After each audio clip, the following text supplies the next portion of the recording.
You're now watching Wayback Wednesday, sponsored by Davenport Auto Park, the ride of your life. And also sponsored by Flores Glass, serving the area since 1977 with residential and commercial work.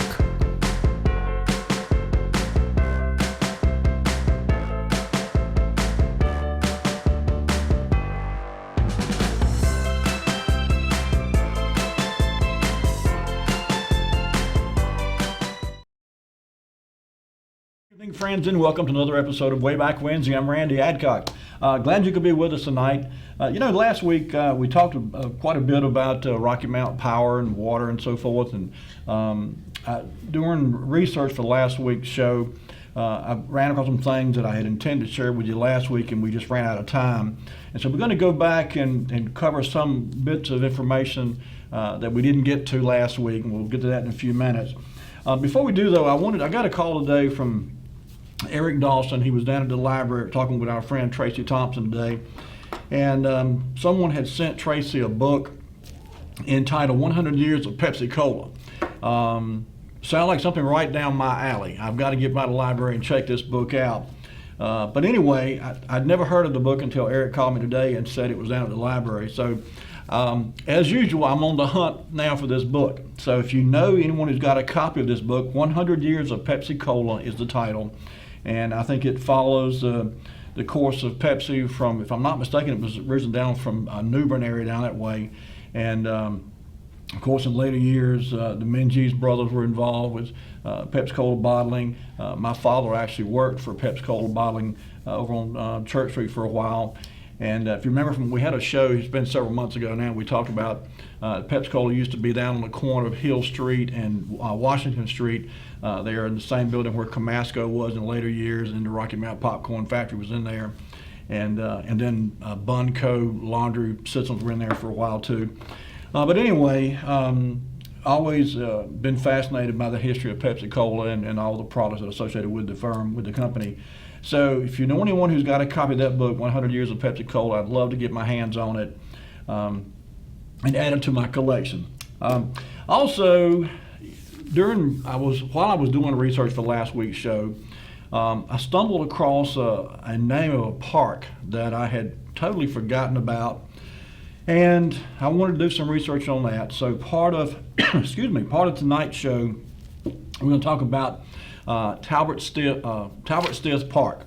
And if you think you know about this park, like I thought I did, you may be a bit surprised tonight. Show of hands, and I can't see you obviously, but show of hands, how many think Talbot Stith Park has anything to do with Danny Talbot? I did too for a long time, but he's not. Doesn't have anything to do with Danny Talbot. In fact, it's an entirely different spelling of the name. If you don't know who Danny Talbot is, I'm not going to spend a lot of time. We've talked about Danny on previous shows, but arguably one of the best athletes with raw talent to ever come out of Rocky Mount in the early 1960s. He was a standout athlete at Rocky Mount Senior High School, played football, baseball, basketball, led the Griffons actually by that time it was Blackbirds, hadn't become Griffons yet. But led the Rocky Mount Senior High Blackbirds to state championships in all three, and I think it was 1963, football, baseball, basketball. They won state championships. He went on to play at Carolina, played under Dean Smith, in fact, for a short period of time. Played football and baseball. I think probably football was his number one sport if he had to pick one. Never heard him say that, but he just seemed to gyrate more toward football. When he finished up at senior high, he was actually drafted by two different professional teams. The St. Louis Cardinals drafted and played pro baseball, and he was also drafted, I think, with the Washington Redskins. Never played any pro ball with either one of them. He was on the expansion team or the minor league team for the Cardinals, I understand. But in any case, remarkable athlete, super nice guy too. I knew Danny. Sadly, he passed away in 2020 from cancer. But anyway, the point is, Talbot Stith, I always want to say Smith, and it's Stith, S-T-I-T-H. Talbot Stitz Park has nothing to do with Danny Talbot. We'll talk a little bit about who Talbot was in a minute. And of course, we're going to get back into talking about some power issues in Rocky Mount and some history with the power plant and so forth.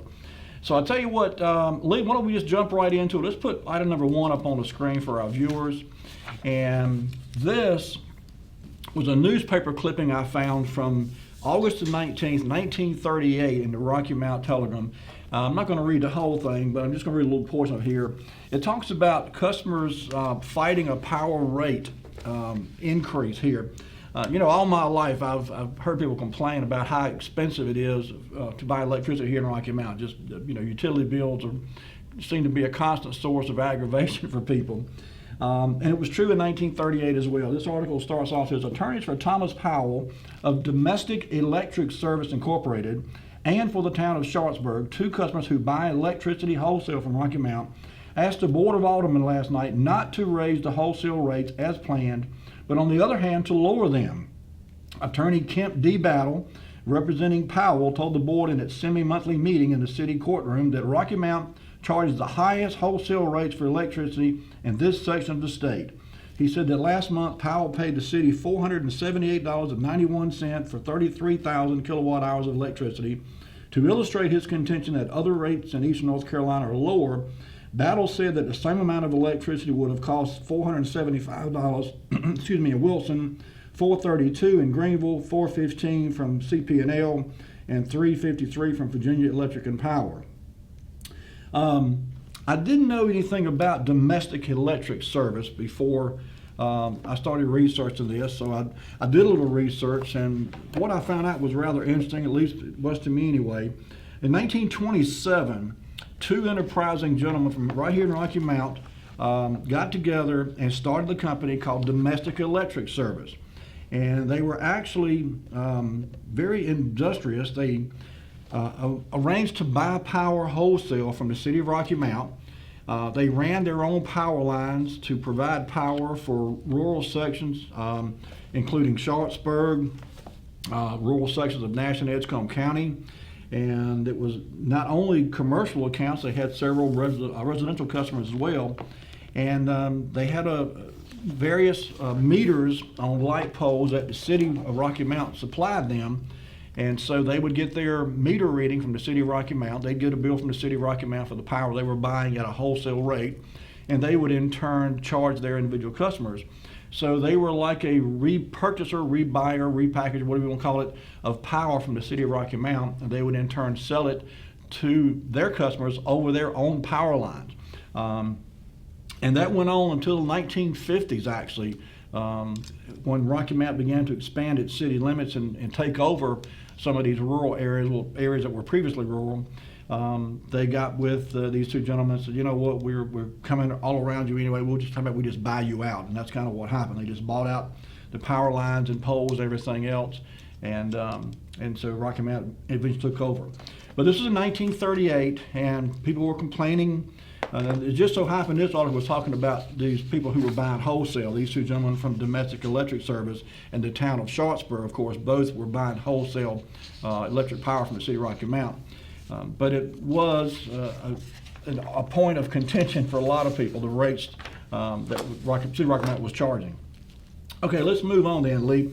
Item number 2, in September 1962, a decision was made by the city of Rocky Mount. What they found after doing some research was that they could literally buy power from Carolina Power and Light cheaper than they could generate it themselves. By the time they figured in the cost of the coal to run the power plant over on the river over here off Sunset Avenue. And so in 1962, a decision was made to close the power plant here locally and buy power wholesale from Carolina Power and Light, and then supply the electrical needs of the city of Rocky Mount with power acquired from Carolina Power and Light. There was obviously some concern. The local citizens said, well, we've always had power that was generated right here in Rocky Mount. What's going to happen if Carolina Power decides they don't want to provide power anymore? If we shut down our source of power, what's going to happen if we can't get power from Carolina Power? So Carolina Power put out a series of ads, and this is one of them. This appeared September 20th, 1962, as I said. And It says, many of our customers think the city or the state owns and runs this company. They are glad to learn that it just isn't so. For CP&L is owned and run by people just like any other investor-owned business. A lot of people who own this business are also its customers. Naturally, they demand that CB&L be run efficiently, made to grow, and that electric service continue to be brought to them and to you efficiently and economically. That's one reason you can continue to expect good service from CP&L even though electricity is delivered to you at bargain prices. So this was just one of many ads that I found similar to this, where basically Carolina Power & Light said, hey, look, don't worry, we're investor-owned, basically just like an ordinary citizen. We just happen to own this power company, and we're also customers, and so we're going to provide you with service that you've come to expect from the city of Rocky Mount and do it cheaper. And so that's what happened. Moving on, item number 3, Lee. August 16th, 1963 was the official cutoff date. They made a decision, the city of Rocky Mount made a decision in 1962 to shut down the power plant. But in 1963, it did indeed shut down.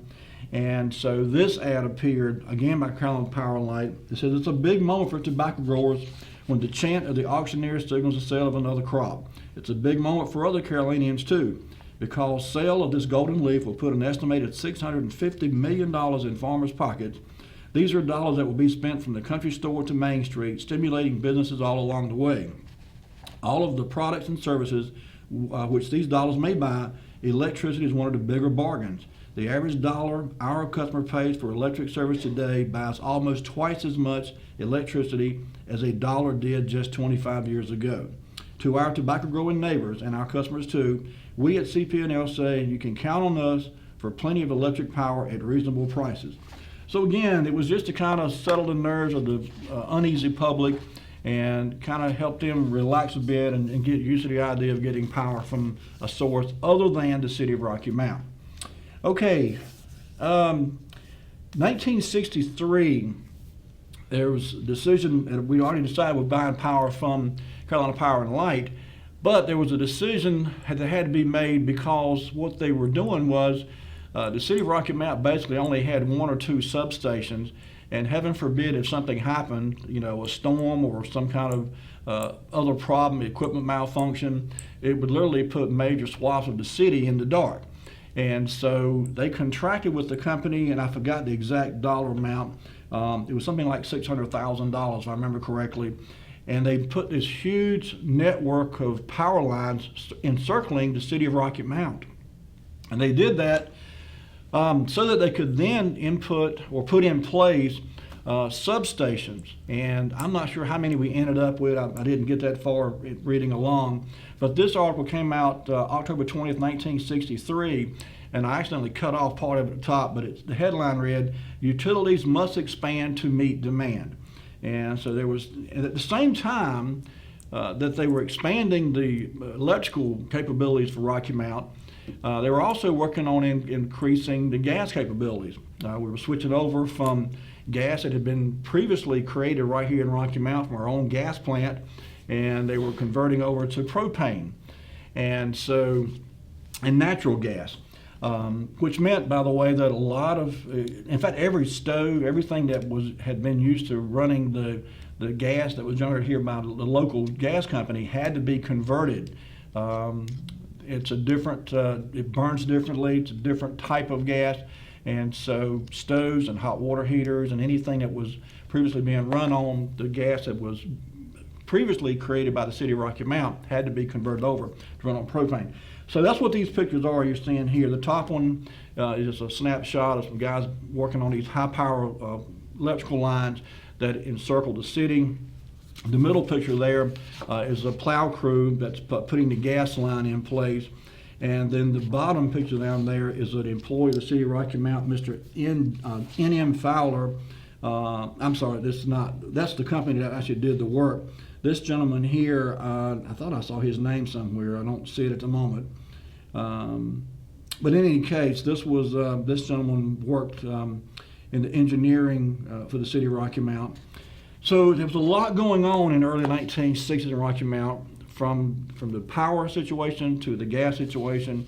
Rocky Mount was, of course, growing. The demand was doubling and quadrupling every few years, it seemed like. And so the Rocky Mountain looking forward, the aldermen, made the decision to go ahead and do some incremental steps, but they had some long-range plans to vastly improve the infrastructure, not only of the electrical and the water and the sewer, but the gas too. Okay, while I was researching this, I stumbled across, many of you may remember, there used to be a column that appeared in the Rocky Mountain Telegram called Open Line.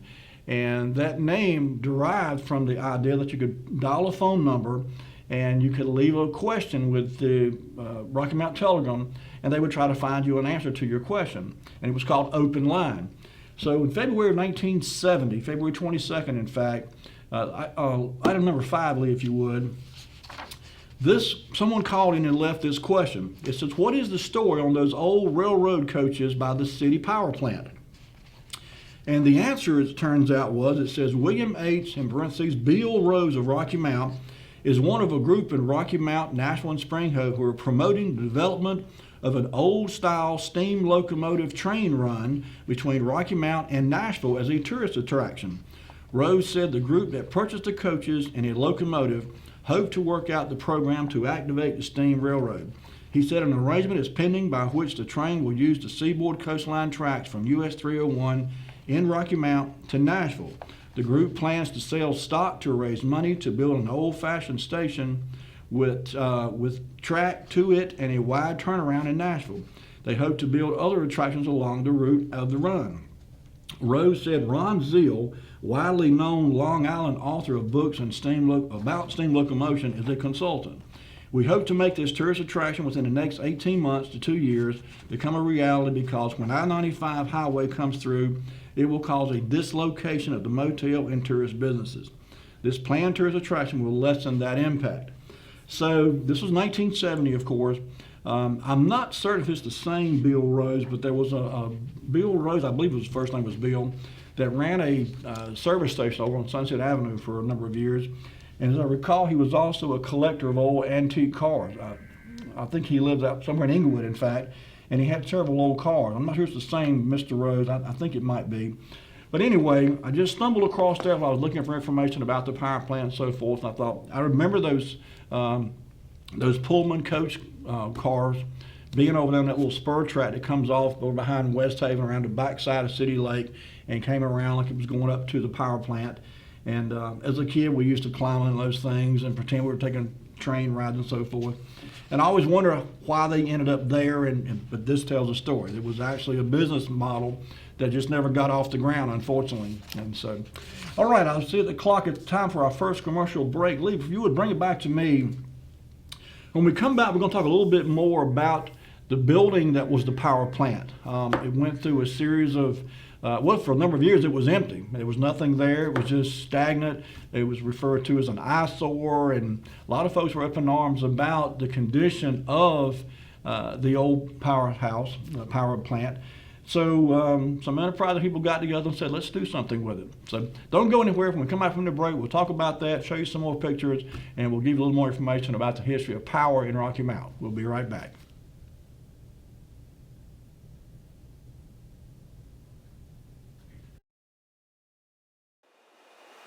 Today, having the right healthcare plan tailored to your specific needs is vital to your peace of mind. The question is not if you will need the coverage, but when. And when that time comes, you want to be prepared. With the rising cost of medication, medical procedures, and doctor visits, you should know which is the right insurance plan for you. From life insurance, affordable health care, to Medicare, there are a lot of insurance options available, and choosing a plan can be overwhelming. Having Gus Tullis as your insurance professional on your side will give you peace of mind, because you will know you are covered with the insurance that meets your needs. Hello, my name is Gus Tullis of Gus Tullis Insurance, and I've been helping people with their insurance needs for well over 20 years. Call me today. I'll answer any question you have. 252-937-6913. Looking forward to hearing from you. I'm Daniel Moss, owner of Cornerstone Funeral Home, and I'd like to invite you and your family to give our family an opportunity to serve you in your time of need. And we offer a full line of funeral services, everything from visitations to graveside services to cremations on site with a live crematory, as well as a banquet hall to meet the catering needs of our families that we serve. We offer catering service, we offer refreshments prior to visitations and services of our family, and we want to invite you to come and experience the difference here at Cornerstone Funeral Home.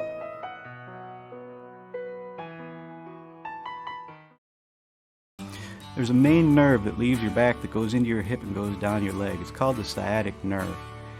A back injury can put pressure on that nerve, causing pain, numbness, tingling. Chiropractors can actually help that. At the Hammer Chiropractic Center on Sunset, we know exactly what to do. We have very good relationships with the doctors in Rocky Mount. We like to co-manage people's care. Some medications may help us do our jobs, and our jobs may help their medications work better. If you or your loved one is living with hearing loss, and if you haven't found a solution that fits your lifestyle, then you should consult with the local experts at the new Hearing Aid Urgent Care in Nashville, North Carolina. Hearing Aid Urgent Care is a place to go for over-the-counter hearing solutions that will improve your daily life and communication between your loved ones and you. Purchasing in our store does not require any prescription or medical recommendation. Our team of experts does recommend a hearing examination so we can help you purchase the correct product for your personal needs. We hold regular listen and learn events so you can ask questions and work with the high-quality products from our vendors to find out what hearing device will best suit you before you buy. Open Friday and Saturday, 11 a.m. to 7 p.m. And you can call 252-459-4008 to find out more information. Hearing Aid Urgent Care located at 102 West Nashville Drive in Nashville, North Carolina.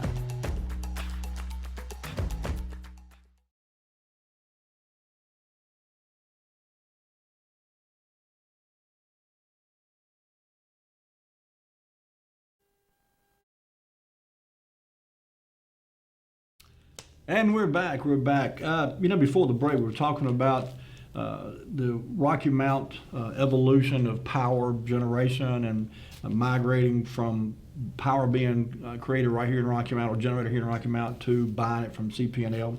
I mentioned earlier about the domestic electric company, and I brought my book back tonight, the 100 years of, a century of service, City of Rocky Mount Public Utilities.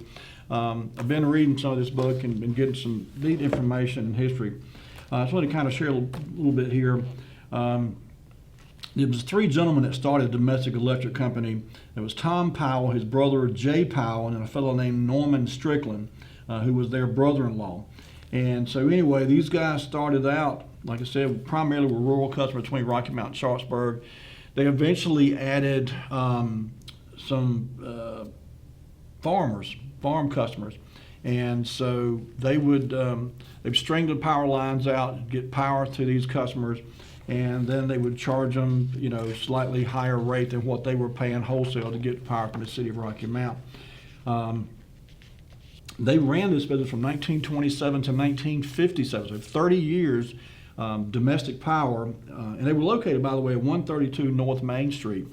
So that'd be on the west side of Main Street, down toward the Falls Road end of Main Street. But anyway, for 30 years they did this, and then in 1957, City of Rocky Mount, as I said earlier, just basically overgrew them and said, "Look, we're already here now. We're providing power for everyone else. We'll go ahead and take your customers too," and that's what happened. So anyway, Lee, I don't know if you can get this or not, but I found this ad. I looked in earnest trying to find an ad or something in the newspapers.com website. Could not find one, but lo and behold, there's one in the book. So if you can zoom in on this, Lee, I want to share this this ad right here. This is an ad. There you go. I'll hold it up a little bit higher. Too high. There you go. But here you go. It says electricity is power, and of course it advertises. This is the domestic electric service on Main Street. As I said, we got a call. Let's get this call. Hello, caller. You on the air?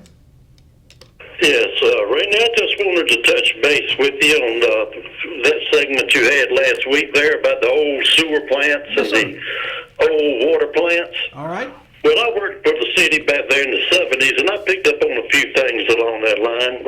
Okay. At one time, the city had some wells if you remember, or was still over there on Marigold Street, the water tank. Right. Well, there's a building under there. Well, that building actually houses a wellhead. No kidding. And the one over there on Paul Street is the same way. Wow. So it one. Go ahead. Are you there? I think you might have hit your mute button. I think we've lost you. Hello? Oh, gracious. I don't know if we lost him or he hit his mute button accidentally, but I seem to have lost him. Call if you can hear me. I'm going to hang up and you can feel free to call back, but I think we've lost you. But that is interesting to know. I did not realize there was a wellhead underneath those two water tanks. We've talked about this before. He mentioned a water tank over on Marigold Street. That tank was put in, one of the first ones put in place, if not the first one, I think, actually. And it was actually increased. They actually jacked it up and extended the legs underneath it. And if you ride by and look at it, you can actually see where the extension took place at, where they jacked that thing up some more. And, I didn't realize until fairly recently, in the last year or so, when it all finally came together in my mind, that these water tanks were not so much to store water as they were to maintain water pressure into lines throughout the city. And so these water tanks were strategically placed all around the city and tied into the existing water lines, and the amount of the water pressure from the water in the tank pressing down is what provided the pressure and maintained water pressure throughout the water lines. So anyway, and there are, I think, 7 or 8 water towers now all tied into the Rocky Mount water system. And they're scattered all about. But in any case, call if you can call me back. I'm sorry we appear to have lost you there. But we'll keep going. If you can get back through, we'd be glad to have you. I don't think we're disconnected on our end. Let me just make sure. No, we still got dial tone, so we're good on our end. So if you can hear me and maybe your phone battery died, I'm not sure, but feel free to call us back. By the way, 407-1111 is the number. Be glad to hear from you, take your calls. We were talking about the domestic electric services there from 1927 and 1957. These 3 entrepreneurs were buying electricity wholesale from the city of Rocky Mount. They strung their own power lines out in rural sections, and they were supplying power to customers who otherwise would not have gotten it. There was just a lot of neat little side stories that are in this book about how Rocky Mount, it grew, and how the demand for electricity and gas and water and so forth grew. I mentioned a while ago that when they finally made a decision after doing the math and realizing they could actually buy power wholesale from Carolina Power and Light cheaper than we could generate it ourselves here. In 1963, this article says that Rocky Mount made a momentous decision in 1963. It decided to close the 15,000 kilowatt power plant that had served the community since 1909. The city negotiated a new interconnection agreement with CP&L, and in effect made the Raleigh-based utility Rocky Mount's electric supplier for the next 10 years. The city hired Ned Fowler, a respected Charlotte-based consulting engineer, to oversee a planned 20-year expansion of the municipal utilities distribution and transmission system. So this was, as I said, it was a long-range plan, 20 years in fact, and they went to great lengths to, cover all their bases and look, give them credit. These guys were really venturing into unknown territory, trying to provide and plan for expansions of not only neighborhoods, because Rocky Mount was obviously growing, particularly toward the west, and that brought along business and industry, which were also, of course, major users of electricity and gas, and so it complicated the process to plan and organize and put into place provisions to make all this come together. But to their credit, they did a really good job, I think, of getting everything together to allow for that expansion. Okay, Lee, let's jump back into them. Item number 6, September 20th, 1985, City of Rocky Mount decided to sell the power plant building. And this is a horrible picture. I apologize. It's really dark and you can't even tell what it is. But the caption is the main thing I wanted to share with you here. This appeared to telegram. Oh, we got callers back, I think. Let's see here. Hello, caller. You're on the air. All right. You were talking about domestic electric service, and I think you had something to say about it. came to an event where it came to a close, about the power plant closing, Rocky Mountain in the 60s. But can you hear me all right? Yep, we got you. Go ahead. Okay. But when I moved into my house on Meadowbrook Road in 1973, domestic electric service was still up and running because that's who the electrical provider was in the Edgecombe County area where I lived at starting in April of 1973. I do not know when Domestic Electric got into an agreement with the City of Rocky Mount. When the City of Rocky Mount went and became a member of Electric Cities, but in 1973, Domestic Electric, whose office was on the northwest side of Rocky Mount's main street, they were still there, and that's who I got my electrical bill from.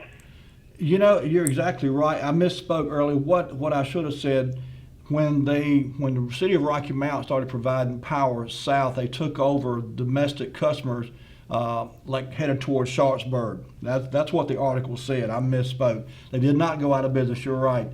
And I'm not sure. I've not seen anything that referenced when they went out of business entirely.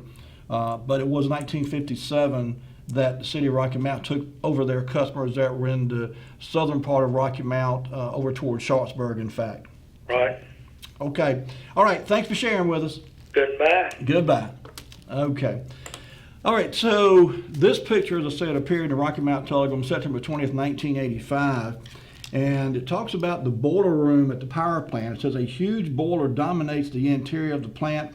The Babcock and Wilcox Company integral furnace boiler was built in 1947.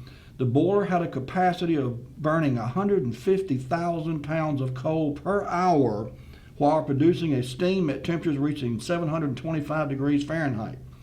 The boiler will be dismantled and the large room will become a 5-story atrium.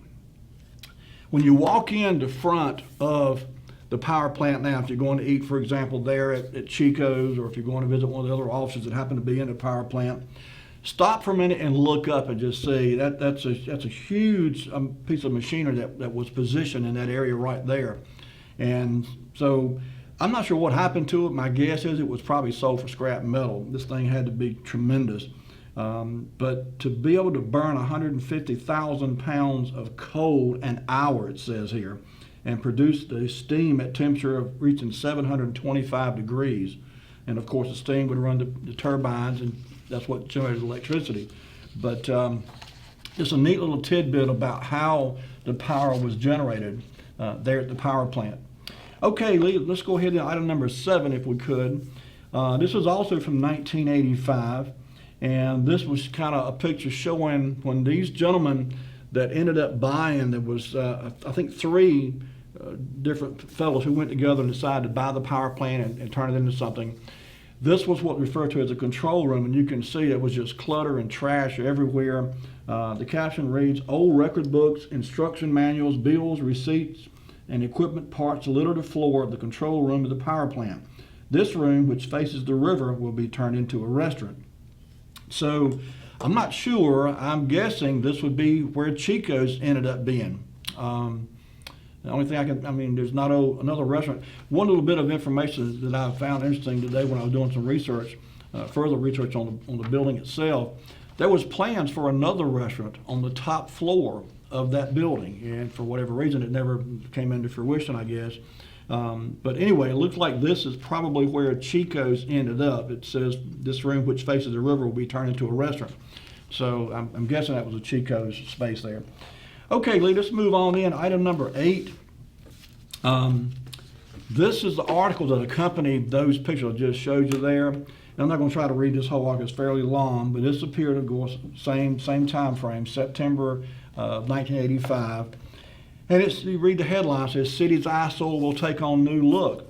And it talks about the city's old power plant building on Sunset Avenue is nothing more than a dilapidated eyesore. The building, which has deteriorated since it ceased operations about 20 years ago, is full of pigeons, trash, and broken windows. But about 1 year from now, if all goes according to schedule, it will be something special, a place that can be looked upon with pride. The building will have completely renovated and remodeled and turned into a multi-use structure with specialty retail shops, offices, and a restaurant overlooking the Tar River. And it goes on to talk about the gentleman who purchased it, Frank Harrison of Harrison & Harrison, and John Moore of the Sterling Heritage Corporation were two of the partners that went together and bought this building. And so there were some big plans in place here, and obviously a plan of this magnitude, something that would be as involved as this would be.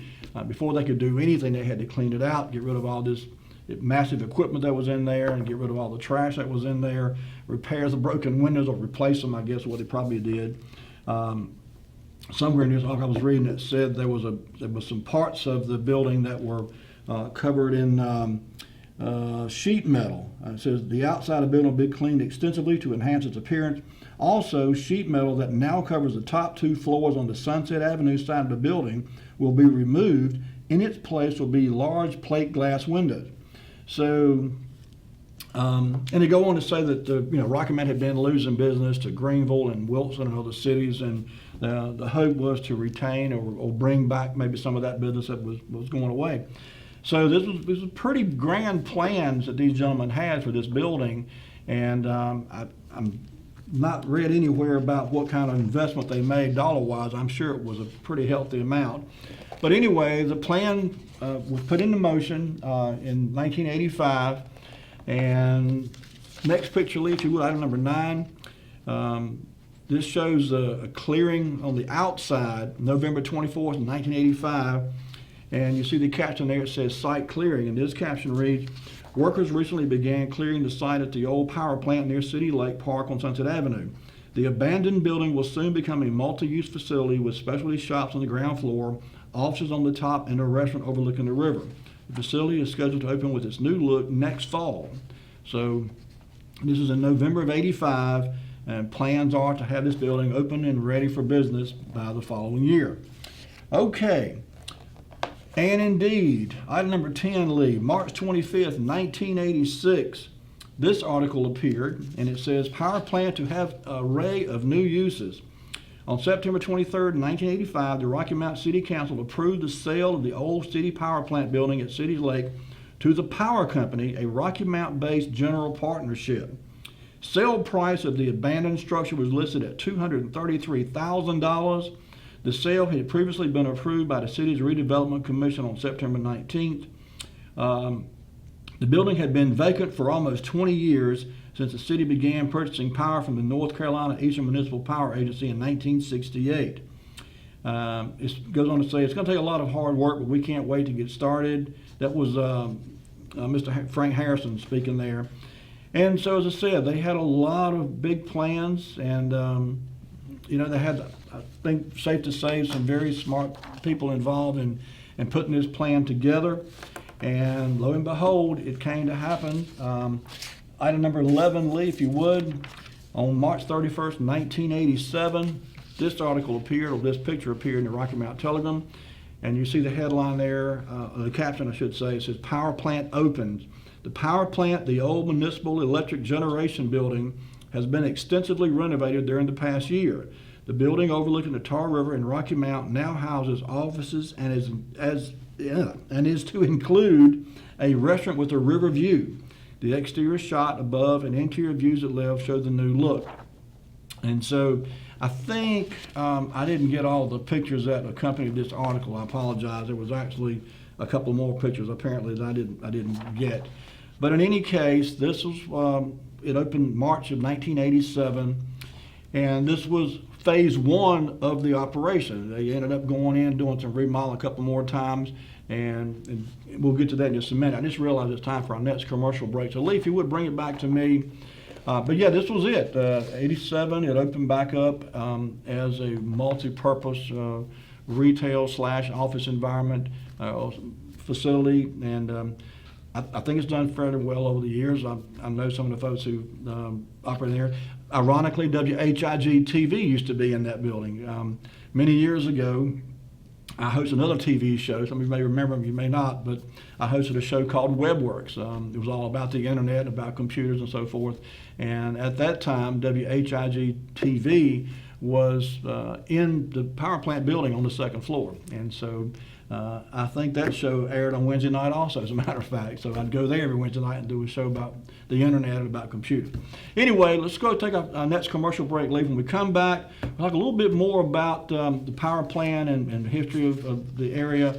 And then we're going to show you some neat pictures and history about Talbot Stith Park. So don't go anywhere. We'll be right back with more Wayback Wednesday.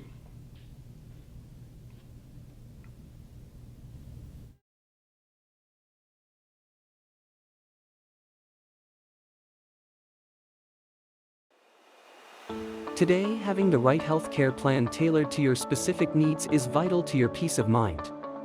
The question is not if you will need the coverage, but when. And when that time comes, you want to be prepared. With the rising cost of medication, medical procedures, and doctor visits, you should know which is the right insurance plan for you. From life insurance, affordable health care, to Medicare, there are a lot of insurance options available, and choosing a plan can be overwhelming. Having Gus Tullis as your insurance professional on your side will give you peace of mind, because you will know you are covered with the insurance that meets your needs. Hello, my name is Gus Tullis of Gus Tullis Insurance, and I've been helping people with their insurance needs for well over 20 years. Call me today. I'll answer any question you have. 252-937-6913. Looking forward to hearing from you. I'm Daniel Moss, owner of Cornerstone Funeral Home, and I'd like to invite you and your family to give our family an opportunity to serve you in your time of need. And we offer a full line of funeral services, everything from visitations to graveside services to cremations on site with a live crematory, as well as a banquet hall to meet the catering needs of our families that we serve. We offer catering service, we offer refreshments prior to visitations and services of our family, and we want to invite you to come and experience the difference here at Cornerstone Funeral Home.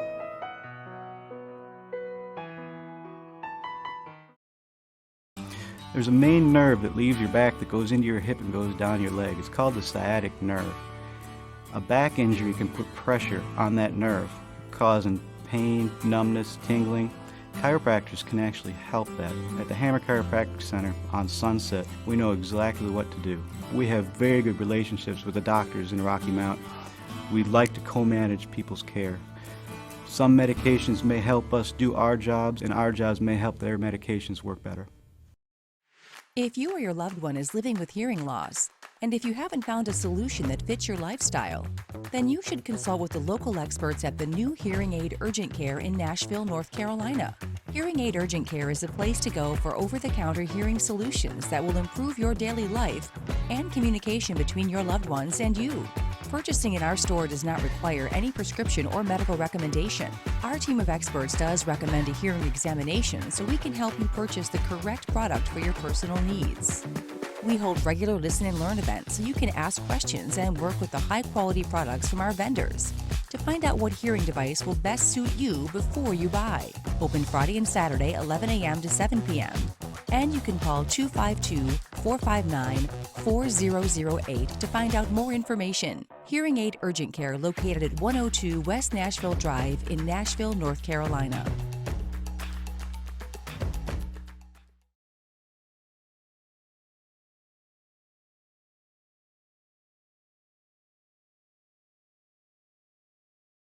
And we're back.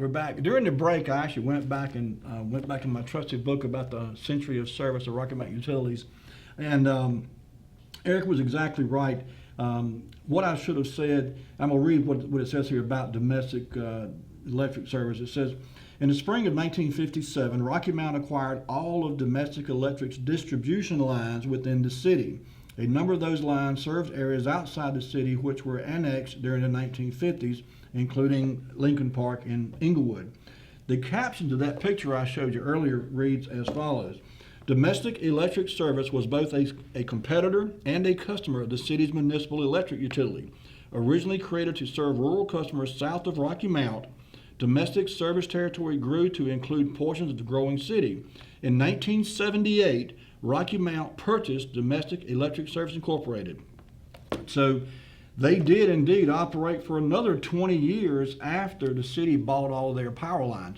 And so, yes, that's a pretty good run from 1928 to 1978. 50 years. They were in business 50 years. And like I said, it's pretty enterprising of these guys to go out and buy the telephone poles or utility poles. They weren't telephone poles, obviously, they were utility poles. But these guys purchased the poles, put them in the ground, strung wire between them. It provided lines going to residential customers and farm customers, and so forth. I read one paragraph here somewhere that said that most of their customers had one light bulb in the property. So if they want to do something at night, they go in that one room where the light bulb was and turn that on, and that was the light room. And and they were paying light bills of $2-3 a month for the electricity, but that's all they had. But anyway, that's it indeed went well beyond 1957, I stated earlier. Okay, all right.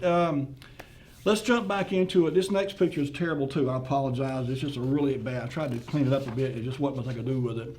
In 1989, phase 2 of the expansion and renovation of the power plant building took place. And this picture appeared in the Rocky Mount Telegram February 21st, 1989. And it's a picture of two of the principals, two of the owners of the power plant building. And Lee, if you would, put item number 12 up on the screen for our viewers. And I'll read the caption here once we get it up on the screen there. Let me find my trusty glasses here so I can see this fine print here. Are we ready, Lee? Number 12. Number 12, yeah. There we go. So it says Power Plant Addition. The power plant, Rocky Mount's 5-story office and retail complex, is getting a new look with the addition of some 8,000 square feet of Class A commercial office space. Shown here checking the progress of its new construction are Frank Harrison on the left and Randy Evans, both of Benchmark Management, leasing agent for the facility. And so I have been right there. That's right outside of their office. Both Frank and Randy Evans have an office right there where they're standing, and I've actually been there, done some work for them a few years ago. And that's a pretty neat view that's on the second floor to look down and down below there. But as I said, these guys, to their credit, they had a vision, and they had the wherewithal to pursue that vision and make it happen. So I tip my hat to them. Okay, at the top of the show, I mentioned Stith Talbert Park. And many of you, like me, may have been confusing the word Talbert with the word Talbot. But no, Danny Talbot had nothing to do with Stith Talbert Park. And in fact, Lee, let's put up item number 13. For those that may not be familiar with Stith Talbert, it's hard to say that word and not say Smith. It's so close to the word Smith. But anyway, this is a little plaque outside the park entrance. It's over off Leggett Road, by the way, right over on Tar River. But in any case, Stith Talbert Park was named after two people. The first was a lady named Mary Burnett Talbert. And Lee, if you would, put up item number 14. This is a picture of Miss Talbert. I'll read a little bit about her. She was born September 17, 1866. She died October 15, 1923. I could find no evidence that Miss Talbot ever came to Rocky Mount. Not saying she didn't, but I did spend a fair amount of time looking to see if I could find some evidence or some indication that she either lived in Rocky Mount or visited here. And if she did, I could not find it. But she led a really fascinating life. She went to, she was born in Ohio in 1866. She was the only African-American woman in her graduating class from Oberlin College in 1886. She received a Bachelor of Arts degree. She entered the field of education, first as a teacher, later as assistant principal. In 1887, she became the assistant principal of a high school. In 1891, she married a man named William Talbert. They moved to Buffalo, New York, where she joined Buffalo's historic Michigan Avenue Baptist Church. She was very active in race relations and so forth. She actually started an organization, was very instrumental in getting an organization started called the Niagara Movement. She was one of the founding members of the Niagara Movement. She helped launch organized civil rights activism in America. The Niagara Movement was radical enough in its brief life to both spawn and absorb controversy within the black community, preparing the way for its successor, the National Association for the Advancement of Colored People. But anyway, she was very, as I said, very active. She was an educator, and she certainly fought for minority rights, women's rights, and just a very active lady. And again, she passed away October 15, 1923. Now, Mr. Stith, there I go again, Mr. Stith, Tom Stith, we've mentioned him on a couple shows in the past. He was from Rocky Mount, at least did live here for a while. And Lee, if you would put up item number 15, he was an interesting character himself. In World War I, he was what's commonly referred to as a doughboy. This is a picture of him in uniform in World War I. And before he went to war, his wife was actually, maid, housekeeper, caretaker for a family here in Rocky Mount, whose white family, whose boys were in the Boy Scouts. And so she would come home and tell her husband about, all the fun these young fellows were having in the Boy Scouts. Well, Tom didn't care much about it. He didn't seem to be too interested and said, whatever, there's not much to that. But he went to war, served in the military during World War I, and I guess he kind of got a different perspective about, the organization of military structure and so forth, and how it's good for a young person. And so he came back, he said, I think it's something worthwhile, this Boy Scouts. And so he started a local Boy Scout troop here in Rocky Mount. It was Boy Scout Troop 161 in the 1950s. And Lisa Meadows did a really nice spread. And by the way, both of these pictures, this one here as well as the second one, Lee, if you would put up the next picture, which is number 16. This is Mr. Stith in later years sitting at his desk. And there you see the banner, Troop 161, Rocky Mount. So, indeed, both of these pictures are from the Bugs Behringer collection. Kip Meadows here locally, of course, as the owner of the Behringer collection of photographs. But Lisa Meadows did a really nice spread on Facebook in 2019. And I'm not going to read this whole thing because it's several paragraphs long. But she starts off, says, the story of Tom Stith, or Chief as he was known by a multitude of scouts, is a story of steadfastness and perseverance. As told by R.D. Armstrong, a young Tom Stith who was employed with the Atlantic Coast Line at the time, first became interested in the notion of scouting from his sister, Maggie Stith. And I think I misspoke, said it was his wife, it was his sister, my apologies. Maggie was employed in the home of Mr. J.D. Blunt on Hill Street, and his sons were active in the Rocky Mount scouting world. Maggie would often tell of the Blunt boys and their scouting adventures in the woods when she got home. Stith would later say he knew nothing about scouting and thought the Blunt boys might be up to mischief. Anyway, he went off to war, as I said. He was in the service in World War I. In 1918, when he returned from service at the end of the war, he was determined to bring scouting to the community. For the next 15 years, the troop operated on an unofficial basis upon the advice of Stanley Harris, who was a scouting national field officer at the time. You got to remember, and this is the early part, of America when unfortunately black citizens didn't have a lot of rights, didn't have a lot of access, and sad to say, that you had to do these kind of things kind of under the rug. You couldn't draw a lot of attention to them. And so Mr. Stith, to his credit, was determined to bring scouting to young black kids in the neighborhood. And anyway, he went on to have a very successful run. It said Stith's love for his troop and its history was so great, it's rumored he attempted to weather Hurricane Hazel in the scout cabin along the Tar River to assure its safety. It was only when the roof started to blow off that he left for higher ground. He spent his adult life employed by the U.S. Postal Service, never stopped learning. He had leadership training at Hampton Institute and Gaiman University in Atlanta and held 4 certificates in the area of training. He died August 18, 1958 of heart failure. So, indeed, Mr. Stith, very worthy of being, having a park named after him. And so that's how this Talbert Stith Park came to be.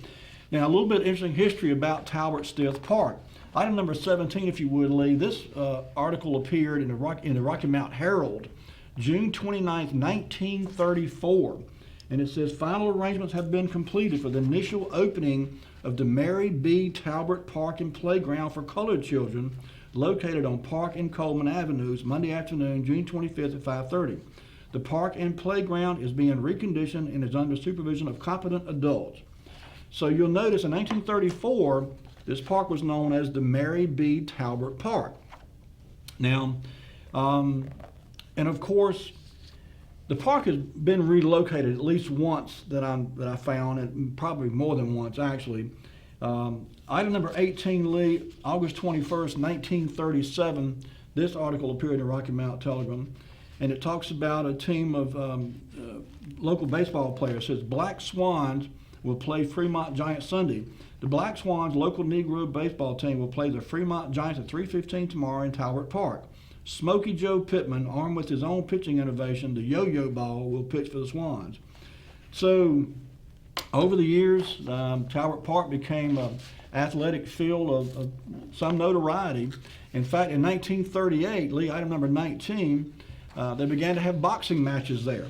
You know, if you remember here a few months ago, we did a show about Bob Moore, and he started boxing over in, by his store over off of Redgate Avenue, over that part of town. I never knew there was actually another boxing operation going around Rocky Mount. But this was about the same time. If you remember, Bob Moore's stuff started in the mid-1930s. In 1938, the article reads here, Negro boxers to hold event here. The first annual Golding Boxing Tournament starts tomorrow at Talbot Park. And so there were some enterprising people who got together and they said, you know what, this boxing thing is taking off with some notoriety, so let's get it going over here too. And so they did. Item number 20, Lee, 1942. There were football games held at the park. Fort Bragg versus Elizabeth City College at Talbot Park, Friday, November 20th. Item number 21, Lee, July 18, 1950, more boxing took place at Talbot Park. There were some local guys here for their fighting for the first time. But this was a big draw. And then number 22, Lee, 1960, there was a big baseball game with some semi-pro Negro teams out at Talbot Park. And it just, as time went on, it became more and more popular. 1968, Lee, item number 23, the Rocky Mount, it says Rocky Mount Blackbirds took on the Booker T. Washington Lions, and the Blackbirds come out victorious in this particular game. They didn't always, but this game they did, 62. This was 1968. The guy on the right there is Glenn Medlin. I was at Glenn's house just about a month ago now, I guess. But on that team, 1968 Blackbirds, Glenn Medlin was there, and some of you may know a guy named Buddy Edgerton. Buddy used to work for Body Noel Enterprises here in Rocky Mount. Sadly, Buddy died several years ago. But Buddy Edgerton and Glenn Medlin there on the right were teammates. Okay, we're about out of time. Lee, real quickly, number 24, Rocky Mount Telegram article, February 9th, 1969. And this was just an article that said, rumors have been flying thick and fast recently that Talbot Park was being torn down. We had seen no evidence of this being done, but we checked with City Manager William Batchelor to be sure. As usual, it was only a rumor. The city manager stated at this point no plans whatever had been made concerning the use of Talbot Park. Talbot Park, as it was, if you recall, was a project of the Mary B. Talbot Women's Federation Club. The park, originally located on Park Avenue, adjacent to the O.R. Pope School, was the first playground area in the city for Negro children. When the school was constructed and continued to expand, it became necessary to change the site. The present site is a result of a landfill project of the city and provided ample space for athletic events. It was really a swap of site between the City of Rocky Mount and the Board of Education.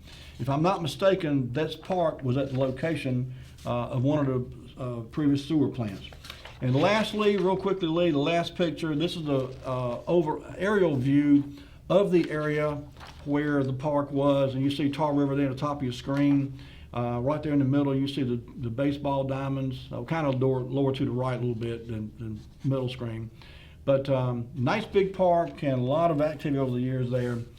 Folks, that's going to do it for us tonight. We've run slam out of time. Lee, bring it back to me if you would. I want to thank those that called in and shared your memories and information with us. I really appreciate that as usual. Folks, have yourselves a great week. Take care of yourselves and be kind to one another. We'll see you next week with more Wayback Wednesday. Good night.